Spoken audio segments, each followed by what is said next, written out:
Hello guys, welcome back to the channel. अगर आप T C S AI career और React JS developer या front end developer role के लिए preparation कर रहे हैं तो आज की वीडियो आपके लिए बहुत ही हेल्पफुल होने वाली है। और ये वीडियो मेनली तो रिएक्ट डेवलपर जो रिएक्ट के लिए दे रहे हैं उनके लिए है। तो इस वीडियो में आपके साथ में मैं लेटेस्ट एक T C S AI career React का इंटरव्यू एक्सपीरियंस शेयर करने वाली हूँ, जो रिसेंटली एक कैंडिडेट ने अटेंड किया है। मैं इंटरव्यू एक्सपीरियंस शेयर करूंगी और साथ ही बताऊंगी कि इंटरव्यूअर किस टाइप के क्वेश्चंस पूछ रहा था और आपको किन टॉपिक्स पर सबसे ज़्यादा फोकस करना चाहिए। तो चलिए बिना किसी डिले के शुरू करते हैं। तो सबसे पहले ओवरऑल इंटरव्यू एक्सपीरियंस की बात करें तो कैंडिडेट ने बताया कि इंटरव्यूअर जो था वो काफ़ी प्रैक्टिकल क्वेश्चंस पूछ रहा था। मतलब उसका इंटरव्यू काफ़ी प्रैक्टिकल था। सिर्फ रिएक्ट हुक्स या रिएक्ट API ज़्यादा होना इनफ नहीं था। इंटरव्यूअर का मेन फोकस था कि कैंडिडेट को जावास्क्रिप्ट कितनी अच्छी तरह से आती है, रिएक्ट के कंसेप्ट कितने क्लियर है और कोडिंग के टाइम कैंडिडेट अपना थॉट प्रोसेस कैसे एक्सप्लेन करता है। यानी कि इंटरव्यूअर सिर्फ आंसर्स नहीं देख रहा था, बल्कि ये भी देख रहा था कि आप प्रॉब्लम का अप्रोच कैसे करते हो, प्रॉब्लम सॉल्विंग स्किल कैसा है आपका। और ये एक बहुत इंपॉर्टेंट पॉइंट है। आजकल कंपनी सिर्फ सिंटैक्स या डेफिनेशन नहीं पूछ रही है, वो देखना चाहती है कि रियल प्रोजेक्ट में आप प्रॉब्लम्स कैसे सॉल्व कर पाओगे। स्टार्टिंग में तो उसने बताया कि रिएक्ट जेएस के क्वेश्चन ही पूछे थे। तो सबसे पहला क्वेश्चन देखते हैं। सबसे पहले इंटरव्यूअर ने पूछा कि कंट्रोल और अनकंट्रोलर कंपोनेंट में क्या डिफरेंस होता है। मैंने पहले भी बताया कि अगर आप रिएक्ट का प्रिपरेशन कर रहे हैं तो सारे डिफरेंसेस करके जाना चाहिए, क्योंकि मेनली फोकस वही होता है कि वो डिफरेंसेस पूछते हैं। तो यहाँ से स्टार्टिंग ही उन्होंने कंट्रोल और अनकंट्रोल कंपोनेंट से किया था। तो अगर आप रिएक्ट का प्रिपेयर कर रहे हो तो ये क्वेश्चंस ऑलमोस्ट हर इंटरव्यू में पूछा ही जाता है। आपको बताना चाहिए कि कंट्रोल कंपोनेंट में फॉर्म डेटा रिएक्ट स्टेट के थ्रू मैनेज होता है, जबकि अनकंट्रोल कंपोनेंट में डॉम खुद डेटा को मैनेज करता है। और इसमें हम रेफ का यूज़ करते हैं वैल्यू को एक्सेस करने के लिए। ये मुझे भी LTI एंट्री में क्वेश्चन पूछा गया था कि रेफ क्या होता है वगैरह। तो मतलब घुमा फिरा के क्वेश्चंस पूछते हैं। तो साथ में आपको एक रियल वर्ड एग्जांपल भी देना चाहिए जब आप कुछ एक्सप्लेन कर रहे हो। तो क्वेश्चन 2 उनको पूछा गया था, रेफ फॉरवर्डिंग क्या होता है। तो रेफ फॉरवर्डिंग कंसेप्ट रिएक्ट 19 में आप देख सकते हो। तो आपसे ये एक्सपेक्ट किया जा सकता है कि आप बता पाए कि पेरेंट कंपोनेंट किसी चाइल्ड कंपोनेंट के डॉम एलिमेंट को डायरेक्टली एक्सेस कैसे कर सकता है। अगर आप रिएक्ट 19 या लेटेस्ट रिएक्ट वर्जन पढ़ रहे हैं तो इस टॉपिक को अच्छे से प्रिपेयर कर लीजिए। तो क्वेश्चन 3 था जो पोर्टल्स पे पूछा गया था, what is react portals. Interviewer ने पूछा कि पोर्टल्स क्या होते हैं और उनका रियल वर्ड यूज़ क्या होता है। यहाँ आप मॉडल, पॉपअप, डायलॉग बॉक्स और टूल टिप जैसे एग्जांपल दे सकते हैं। ये क्वेश्चन रिएक्ट आर्किटेक्चर को समझने के लिए पूछा जाता है। यहाँ पे बहुत से लोग कंफ्यूज हो जाते हैं कि भाई पोर्टल क्या है, तो हमने सुना नहीं है, इसलिए ये देख कर जाइए। नेक्स्ट क्वेश्चन पूछा गया था about lazy loading. Lazy loading पर डिस्कशन हुआ था। इंटरव्यूअर का फोकस सिर्फ डेफिनेशन पर नहीं था, वो ये जानना चाहता था कि लेज़ी लोडिंग परफॉर्मेंस इंप्रूव कैसे करती है। आपको react.lazy और सस्पेंस और कोड स्प्लिटिंग के कंसेप्ट क्लियर होने चाहिए। साथ ही ये भी एक्सप्लेन कर पाना चाहिए कि इनिशियल बंडल साइज़ कम होने से एप्लीकेशन फास्ट लोड होती है। नेक्स्ट क्वेश्चन पूछा गया था हायर ऑर्डर कंपोनेंट पे। तो आपसे पूछा जा सकता है कि हायर ऑर्डर कंपोनेंट क्या होता है और कब यूज़ करते हैं। तो आपको ऑथेंटिकेशन, लॉगिंग और परमिशन हैंडलिंग जैसे प्रैक्टिकल एग्जांपल्स के साथ आंसर देना आना चाहिए। इसके बाद इंटरव्यूअर ने पूछा था रिडक्स यूज सिलेक्टर के बारे में, स्पेसिफिकली यूज सिलेक्टर हुक के बारे में। तो आपको एक्सप्लेन करना चाहिए कि यूज सिलेक्टर रिडक्स स्टोर से डेटा रीड करने के लिए यूज़ होता है। यूज सिलेक्टर क्या होता है, यूज डिस्पैच क्या होता है, ये आपको यहाँ पे एक्सप्लेन करना चाहिए और ये हम कैसे यूज़ करते हैं ये। तो यूज़ सिलेक्टर के बारे में पूछा था, जो कि रिडक्स का कंसेप्ट है। नेक्स्ट पूछा था कि रिएक्ट राउटिंग से भी मतलब कुछ क्वेश्चंस पूछे थे, जैसे राउट कैसे क्रिएट होते हैं, नेस्टेड राउटिंग क्या होती है और नेविगेशन कैसे होता है। अगर आप रिएक्ट राउटर डॉम यूज़ करते हो तो ये टॉपिक ज़रूर रिवाइज करिए। नेक्स्ट क्वेश्चन था 404 पेज हैंडलिंग।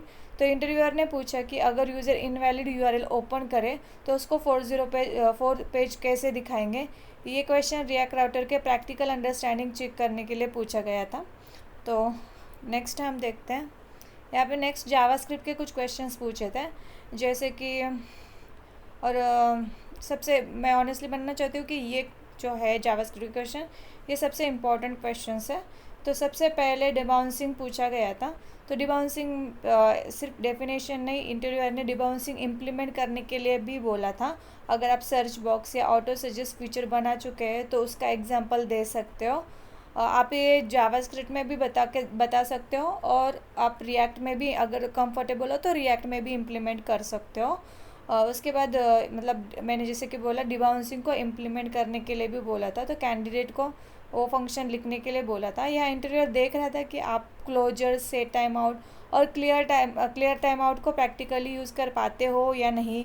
ये रिएक्ट इंटरव्यूअर का काफ़ी फेवरेट कोडिंग क्वेश्चन है, क्योंकि लास्ट ईयर जब मैंने इन्फोसिस में दिया था तब मुझे भी ये क्वेश्चन पूछा गया था डिबाउंस इम्प्लीमेंट करने के लिए। नेक्स्ट क्वेश्चन था स्प्रेड ऑपरेटर। यहाँ पे सिर्फ सिंटैक्स नहीं, ऑब्जेक्ट कॉपी, एरे, मर्ज और इम्यूटेबल स्टेट अपडेट के एग्जांपल भी पूछे गए। रिएक्ट डेवलपर के लिए बहुत ही इम्पोर्टेंट टॉपिक है ये स्प्रेड ऑपरेटर। नेक्स्ट क्वेश्चन था first non repeated character. Coding question में स्ट्रिंग का first non repeated character find करने के लिए बोला गया था। यह इंटीरियर सॉल्यूशन के साथ साथ आपका लॉजिक और अप्रोच भी देख रहा था। तो लास्ट यहाँ पे क्वेश्चन था होस्टिंग का, जो कि जावास्क्रिप्ट का यहाँ तक ही पूछा था। लास्ट होस्टिंग क्वेश्चन था जावास्क्रिप्ट का। डिफरेंस बिटवीन, यही होस्टिंग में उन्होंने लेट, वार और कॉन्स्ट का डिफरेंस भी मतलब हमको यहाँ पे बताना चाहिए, क्योंकि एक्सपेक्टेड होता है जब आप होस्टिंग एक्सप्लेन करते हो। तो अगर एग्जीक्यूशन कॉन्टेक्स्ट और टेम्परल डेड जोन भी एक्सप्लेन कर सको तो वो भी कर दो, क्योंकि ये अच्छा इंप्रेशन देता है। नेक्स्ट फिर उन्होंने कुछ HTML और CSS के भी क्वेश्चन पूछे थे, लाइक CSS के और API रिलेटेड भी क्वेश्चन पूछे थे। फ्रंट एंड इंटरव्यूअर में CSS को इग्नोर नहीं करना चाहिए, क्योंकि फ्रंट एंड इंटरव्यूज़ में CSS भी पूछा जाता है। कैंडिडेट से 2 इंपॉर्टेंट CSS के क्वेश्चन पूछे गए थे। पहला क्वेश्चन था CSS स्प्राइट्स, और दूसरा जो था वो था जेड इंडेक्स, और जेड इंडेक्स कैसे वर्क करता है। तो यहाँ भी अभी आपको प्रैक्टिकल एग्जांपल देके इसको आंसर करना चाहिए, क्योंकि जेड इंडेक्स तो हम बहुत जगह पे यूज़ करते हैं, तो बहुत से लोगों को पता ही है जेड इंडेक्स क्या है। नेक्स्ट API और परफॉर्मेंस के भी क्वेश्चंस पूछे गए थे। API सेक्शन में एक्सियोस इंटरसेप्टर्स पर क्वेश्चन पूछा गया था। इंटरव्यूअर ने पूछा था कि एक्सियोस इंटरसेप्टर्स का यूज़ क्या होता है। आप ऑथेंटिकेशन टोकन अटैच करना, रिक्वेस्ट लॉगिंग और ग्लोबल एरर हैंडलिंग जैसे एग्जांपल दे सकते हो। ये टॉपिक एंटरप्राइज प्रोजेक्ट्स में काफ़ी कॉमन है, और इसमें से मतलब एक बिगेस्ट लर्निंग जो होती है लाइक इस इंटरव्यू का सबसे इम्पोर्टेंट टेक अवे क्या था। तो एक लाइन में बोलूँ तो रिएक्ट आपको इंटरव्यू तक पहुंचा सकता है, लेकिन जावास्क्रिप्ट इंटरव्यू क्लियर करवाती है। अगर आपके जावास्क्रिप्ट फंडामेंटल्स वीक है तो रिएक्ट का एडवांस हुक्स या लाइब्रेरीज भी आपको ज़्यादा हेल्प नहीं करेगी। इस इंटरव्यूअर का फोकस था जावास्क्रिप्ट फंडामेंटल्स कितने स्ट्रॉन्ग है, कोडिंग अप्रोच कितनी क्लीन है, रिएक्ट कंसेप्ट के पीछे का वाई समझते हो या नहीं, एप्लीकेशन परफॉर्मेंस इम्प्रूव कैसे करते हो, रिडक्स और राउटिंग को रियल प्रोजेक्ट्स में कैसे यूज़ करते हो, और सबसे इम्पोर्टेंट अपना थॉट प्रोसेस कॉन्फिडेंटली एक्सप्लेन कर पाते हो या नहीं कर पाते। अगर आप